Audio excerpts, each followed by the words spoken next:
The Last Goodbye. John and Emily had been married for 10 years.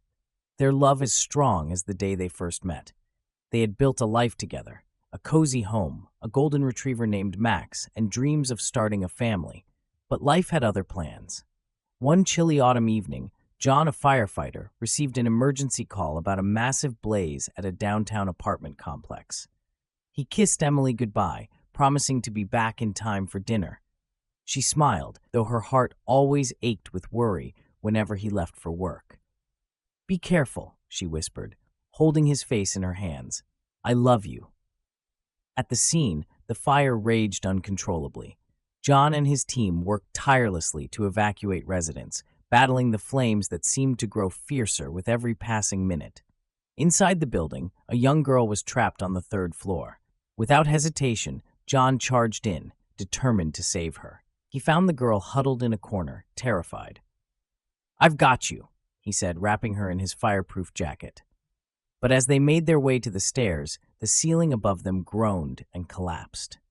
John shielded the girl with his body, taking the full impact of the falling debris. The girl survived, but John was gravely injured. At the hospital, Emily waited in agonizing silence. The doctors did everything they could, but John's injuries were too severe. In his final moments, he opened his eyes and saw Emily by his side, tears streaming down her face. "I'm sorry," he whispered, his voice barely audible. "I love you, always." Emily held his hand tightly, her heart breaking into a million pieces. "Don't leave me," she pleaded, but John's eyes closed for the last time.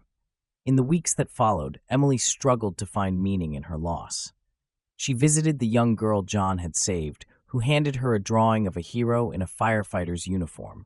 "He saved me," the girl said softly.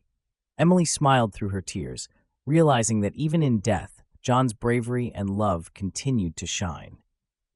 Though the pain of his absence never fully faded, Emily found solace in the memories they had shared and the knowledge that John had died doing what he loved most, saving others. Every year, on the anniversary of his passing, she would visit the fire station, leaving a single red rose in his honor. John's legacy lived on, not just in the lives he had saved, but in the heart of the woman who had loved him more than anything. By Michael Obialu.